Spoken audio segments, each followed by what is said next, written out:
Sir उस समय मोकामा विधानसभा चुनाव सर उपचुनाव होना था सर।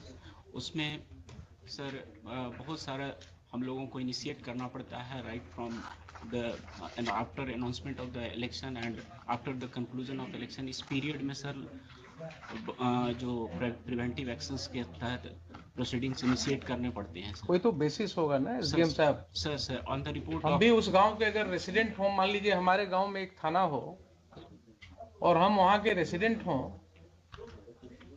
तो हमारे खिलाफ 107 प्रोसीडिंग करने के पहले कुछ तो आप ख्याल रखेंगे हमारी इज्जत का भी। कोई रिपोर्ट आपके पास होनी चाहिए कि मेरा ये चरित्र है, हमने ये जो है गांव में उत्पात मचा रखा है या लॉ एंड ऑर्डर प्रॉब्लम है। तो ऐसी स्थिति में आप समझ सकते हैं कि कोई आशंका आपको होगी, कोई ऐसा विश्वास होगा कि यहाँ पर कोई घटना घट सकती है। ये जो लोगों के खिलाफ 107 आपने शुरू किया, इनके बारे में क्या इनपुट्स थे आपके पास? On the basis of police reports, sir, that has been. But police report is nowhere showing any input. Please come to your records. खोलिए जरा रिकॉर्ड्स। डमी नहीं रखा वहाँ, डमी रिकॉर्ड नहीं रखा है। ओरिजिनल जो भेजा यहाँ, तो डमी रिकॉर्ड्स वहाँ नहीं है इनके पास। कोई बात नहीं, इसमें से निकालिए रिकॉर्ड्स। कहाँ है वो? दीजिए उनको थोड़ा। हाँ हाँ, please look into your record.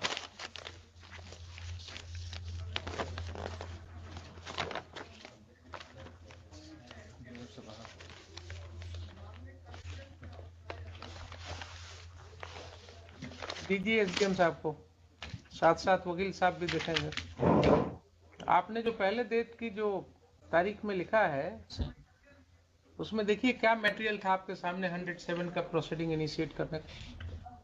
Sir थानाध्यक्ष सामियागढ़ ओपी द्वारा 18/22 के प्रतिवेदन जो धारा 107 दंड प्रक्रिया संहिता के अंतर्गत कार्रवाई हेतु प्राप्त है एवं अनुमंडल पुलिस पदाधिकारी बाढ़ द्वारा अग्रसारित है का अवलोकन किया गया। प्रतिवेदन के अवलोकन से प्रतीत होता है कि आगामी विधानसभा चुनाव 2022 के अवसर पर विधि व्यवस्था की समस्या उत्पन्न करने की संभावना के कारण स्थिति काफी तनावपूर्ण है।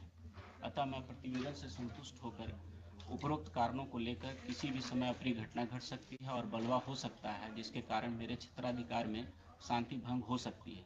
अतः दंड प्रक्रिया संहिता की धारा 107 के अंतर्गत कार्रवाई प्रारंभ करता हूँ। वित्तीय पक्षों को नोटिस निर्गत करें कि क्यों नहीं 1 वर्ष तक शांति बनाए रखें। ये तो ऑर्नामेंटल लैंग्वेज है सब। ये आप भी लिखेंगे या आपके क्लर्क ने लिखेंगे, वो आप सिग्नेचर। जरा रिपोर्ट देख लीजिए, प्रतिवेदन जिसके आधार पर आप कर रहे हैं। सर सादर सूचित करना है कि द्वितीय पक्ष के अंकित लोगों के द्वारा बिहार विधानसभा उपचुनाव 2022। प्रथम पक्ष कौन है? प्रथम पक्ष सर स्टेट है सर। स्टेट हो गए प्रथम पक्ष। पढ़िए द्वितीय पक्ष का। द्वितीय पक्ष सर 10 लोग हैं सर। हाँ छोटू सिंह। ठीक है, नाम छोड़ दीजिए, आगे पढ़िए क्या लिखा। बिहार विधानसभा उपचुनाव 2022 में किसी पार्टी विशेष या प्रत्याशी के पक्ष में बूथ संख्या 270 उच्च विद्यालय पूर्वी भाग, बूथ संख्या 271 उच्च विद्यालय पश्चिमी भाग के मतदाताओं को बहला फुसलाकर भयभीत प्रलोभन देकर प्रभावित कर सकते हैं। इनके द्वारा कर सकते हैं, तो ये तो 10 नाम दिया। आपकी इच्छा होती है, आपके एसपी साहब की इच्छा होती है कि 5 नाम और जोड़ दो, तो 15 हो जाता। इन सब लोगों का क्या रिकॉर्ड ऐसा है जिसके आधार पर आपके ओपी से ये सूचना, ये प्रतिवेदन दी गई? क्या ये प्रतिवेदन काफी है किसी व्यक्ति के अगेंस्ट 107 शुरू कर देने के लिए, आपकी राय में? सर नोटिस के उपरांत पहले ये बताइए ना, आपको माइंड अप्लाई करना था ना। एक प्रतिवेदन आया आपके पास, ओपी से एक प्रतिवेदन आया। उस प्रतिवेदन के साथ किसी भी व्यक्ति का कोई क्रिमिनल हिस्ट्री नहीं लगा हुआ है। उस प्रतिवेदन में कहीं नहीं कहा गया है कि हाँ ये व्यक्ति पास्ट में भी इसने कभी कोई ऐसा दंगा फसाद किया है या किसी लड़ाई झगड़े में इसका नाम पड़ा है, नहीं है ना। तो ऐसा क्यों नहीं माना जाए कि आपने वहां एक दहशत फैलाने के लिए कुछ लोगों का नाम लिख करके उनको भयभीत करने के लिए आपके पुलिस ऑफिसर ने एक रिपोर्ट बनाया, आपको भेजा और आपने उस पर दस्तखत करके 107 शुरू करा दिया।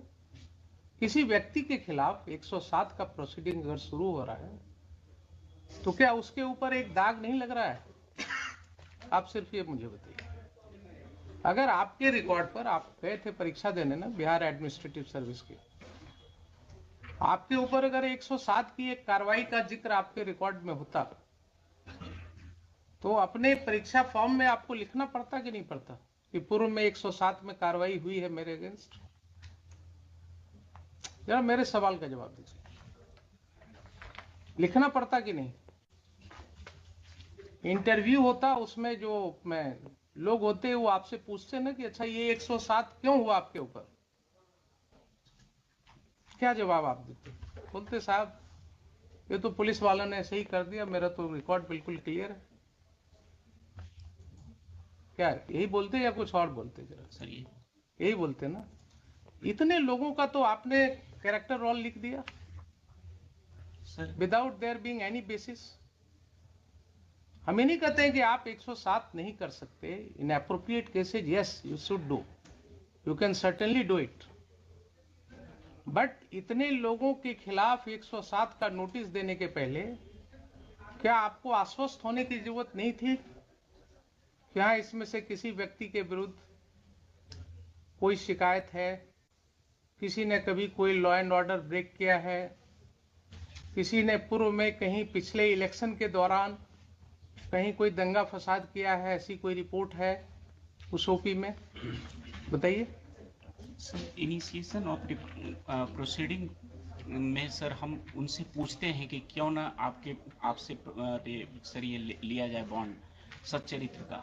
इससे सर हमने उसको कभी भी प्रोसिक्यूट नहीं किया। बॉन्ड लेने की बात है ना सर, आप उनको बोलते हैं कि साहब क्यों न जरा 107 निकाल ही लीजिए ना, क्या है आइए जरा, कुछ पढ़ाई लिखाई भी हो जाएगी इसी बहाने।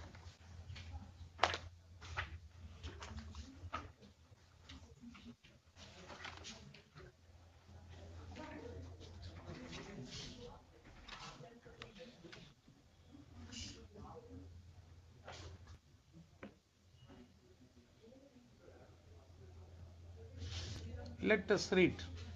पढ़िएगा आप या वकील साहब पढ़ें, जो भी इच्छा हो आप पढ़िए। When an executive magistrate receives information that any person is likely to commit a breach of the peace or disturb the public tranquility or to do any wrongful act that may probably occasion a breach of the peace or disturb the public tranquility and is of opinion that there is sufficient ground for proceeding, he may, in any manner hereinafter provided, require such person to show cause why he should not be ordered to execute bond, with or without surety, for keeping the peace for such period not extending 1 year as the magistrate Not exceeding 1 year. जी sir. As the magistrate thinks fit. अब देखिए ये section के अंदर आपने क्या समझा, क्या दिया हुआ है? रिसीविंग इंफॉर्मेशन एक पार्ट हुआ, बीच में देखिए एंड के बाद क्या है? एंड इज ऑफ ओपिनियन, धीरे धीरे पढ़िएगा जरा उसको, सर इसी में क्रक्स है। And is of opinion that there is sufficient ground. So mere receipt of information is not something कि पुलिस ने एक भेज दिया लिख करके and you will put a signature, आपका वो जो है क्या है वो बेंच ऑफिसर या